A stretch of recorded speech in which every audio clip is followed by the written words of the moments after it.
I was sitting cross-legged on the worn hardwood floor of my one-bedroom apartment, brush in hand, staring at the half-finished canvas in front of me. The colors were all wrong, too muted, too messy. My hands were covered in paint, the streaks of it smudged across my jeans, my face, my life. Everything felt like a chaotic blur. It wasn't the grand dream I'd imagined when I first set out to be an artist. My phone buzzed, the vibration rattling against the coffee table. I sighed, glancing at the screen. Mom calling. I hesitated for a second, then picked it up, pressing it to my ear. Hi, Mom. Lila. There's my girl. How are you? She asked, her voice a little too loud, a little too lively, classic Mom energy. I'm fine, I said, trying to sound more upbeat than I felt.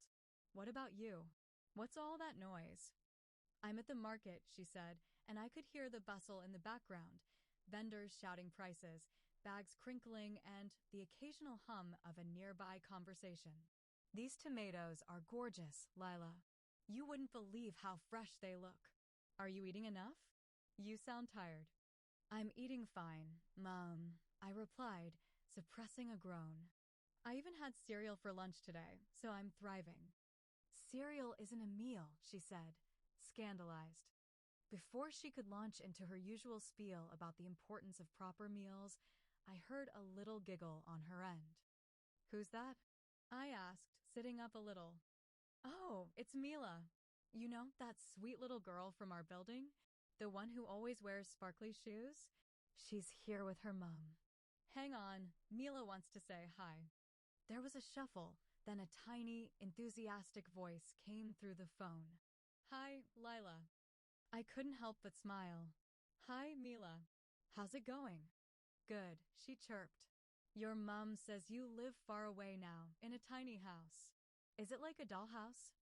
I laughed, putting my cereal aside. Pretty close, actually. If I stretch really far, I can touch the fridge from my bed. Her gasp was so dramatic, I could practically see her wide eyes. No way. That's so cool. Do you have any dolls? Not anymore, I said with a mock-serious tone. But I do have a stuffed doll named Winston. He's very wise. Winston? Mila squealed with laughter. Does he wear glasses? Of course, I replied. And a bow tie. He's very fancy. He'd probably love your sparkly shoes. Mila giggled so hard I heard her drop something, probably a bag of sweets. You're funny. You should come back and visit us. I'll show you my shoes, and we can eat cookies together. That sounds like the best plan ever, I said, grinning. What's your favorite cookie? Chocolate chip, duh, she said as if I'd asked the most obvious question in the world. Solid choice, I said, nodding even though she couldn't see me. But I think we should add some sprinkles. What do you think? Yes, sprinkles make everything better. Before we could dive into the great sprinkle debate, Mom's voice came back on the line. All right, sweetheart, I've got to go before Mila talks me into buying her more candy. Take care of yourself, okay? Okay, Mom, I said softly. Thanks for calling. The line went dead, and I stared at my phone for a moment, my smile lingering. Mila's infectious joy stayed with me, a little bright spot in an otherwise gray day. It wasn't much, but sometimes, even the smallest moments reminded me that life could still surprise me. Could have been a kindergarten teacher, I tell myself, thinking about the totally different situation I could be having right now. My apartment was small, cramped even. The cracks in the walls were like little reminders of how things weren't going according to plan. I should have been creating art for some gallery or working on commission pieces for wealthy clients, but instead, I was here, surrounded by empty takeout boxes, unpaid bills, and unfinished projects. The only sound in the room was the occasional clink of the brush against the palette. My phone buzzed on the desk nearby, but I didn't look up immediately. I knew it was probably just another freelance gig that would barely cover my rent, let alone my dreams. But when it buzzed again louder this time, I sighed and wiped my hands on my jeans, picking it up. It was a text from Riley, my sister. She was the one person who never seemed to lose faith in me, even when I felt like giving up. Riley, hey, I've got someone I want you to meet. Her name's Lucy, a hiring manager with this upscale resort in the Alps, and I think you're perfect for it. She needs a freelance artist for the holiday season. Could be great for your portfolio. You interested? I stared at the message, my stomach tightening. An upscale resort? In the Alps? My head spun. It felt ridiculous. I was struggling just to keep the lights on in my tiny apartment, and now I was supposed to magically fit into some world of luxury? I wasn't sure whether to laugh or cry. I bit my lip, hands shaking a little as I typed back. Lila, Riley, I can't afford to even think about something like that. A resort? In the Alps? That's like a whole different world. You know what's going on with me right now. I can barely keep the lights on in this place. I put the phone down, pacing around the room.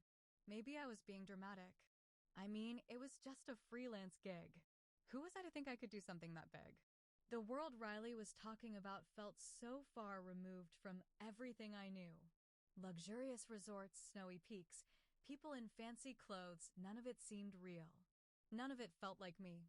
But the phone buzzed again, and I couldn't ignore it this time. Riley, come on. Just reach out to her. Worst case, you say no. But I know you, Lila. You need a break. You need something big. I let out a shaky breath.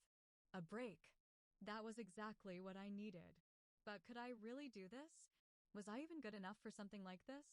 My eyes flicked over to the corner of the room, where a pile of unopened mail sat.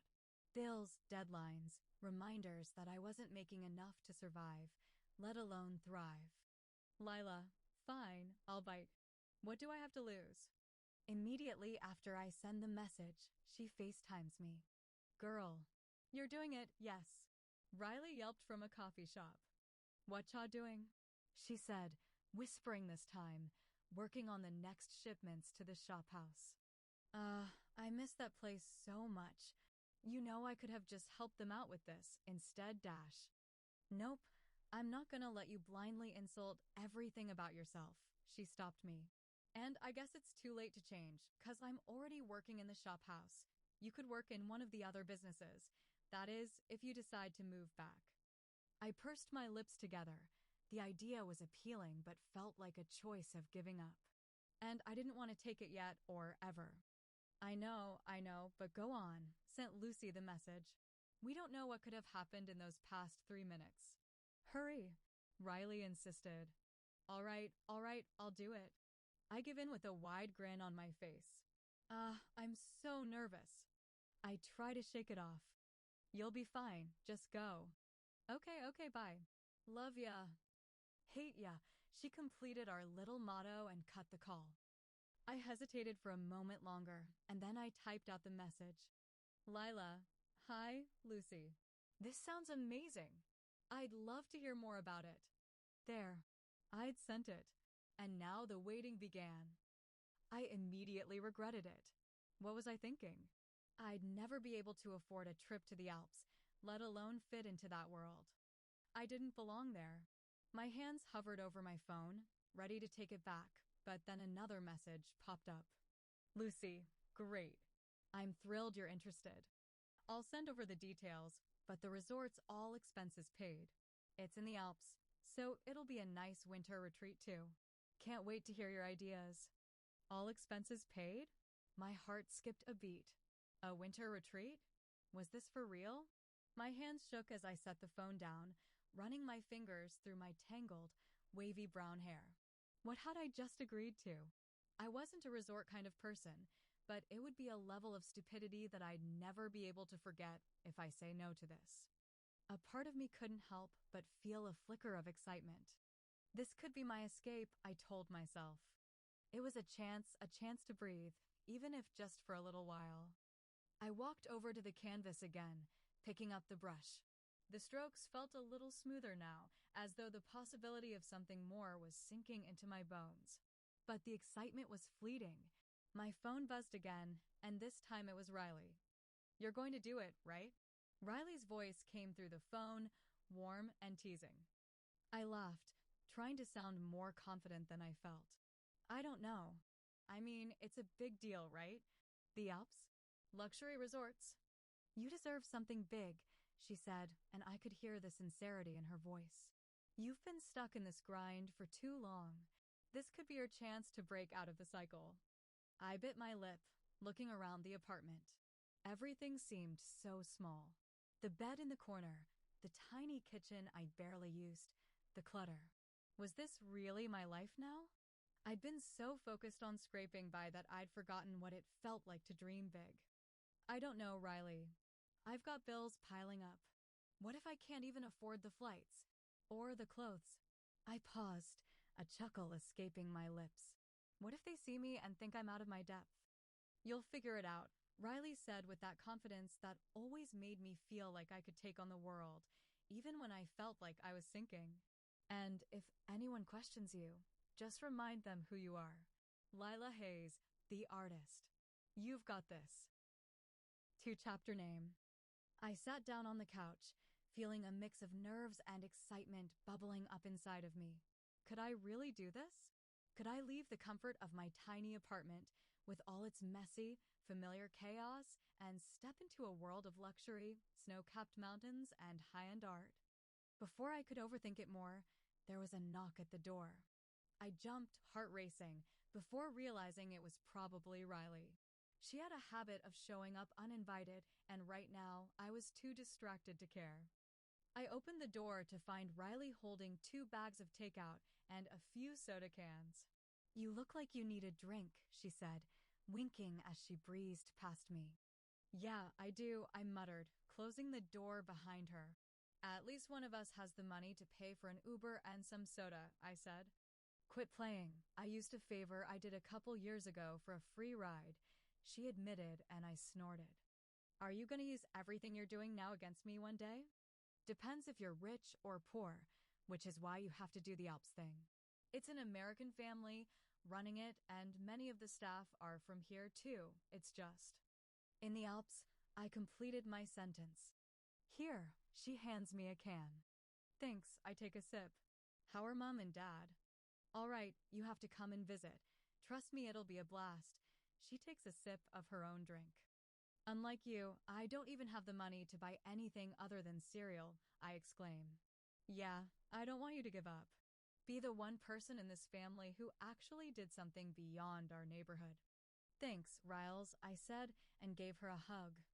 Of course, but you have to come to a decision. Yeah, I muttered and looked deeply into my can of soda. Wait, did you steal this from our shop? I squinted my eyes, seeing some of Dad's handwriting labeling its price. Maybe, don't worry, I've added it into the expenses, she gives, and excuse. But don't think that you can change the topic that well when you're speaking to me. Come on, we have to make a decision about this crazy thing. Oh, so this is a we thing now? I try changing the topic again. Wasn't it always? She smiles. Anyways, back to the point. But I'll be away from you guys for so long, and what if Mom and Dad got sick or you needed me? We're all we've got. I started to think about the practicality. We'll be just fine. Trust me. Plus, you'll have better things to do, finding a cute European guy by the Swiss Alps, a good one with money. Riley. I nudge her out of habit. I just plan on doing my job. Wait, so you plan to go there and then do your job? She jumped. You're right about one thing. This whole Alps thing feels insane. I know, right? Riley said as she dug through one of the bags. But it's your big break, Lila. You can't let it pass you by. Don't let your doubts win. I smiled, my heart warming a little. Riley always knew how to pull me out of my spirals. The thought of going to the Alps, of doing something that might actually change my life, felt real now. Maybe it wasn't the easiest thing in the world, and maybe I was scared, but at least I have something to be scared of. I grabbed a slice of pizza, my thoughts swirling, but this time with excitement, not dread. Maybe, just maybe, this was the beginning of something bigger. I took a deep breath. I'm doing it, I said, the words feeling like a promise I made to myself. I'm going to the Alps. Riley's face lit up. I knew you would. You're going to kill it, Lila. Now, let's drink.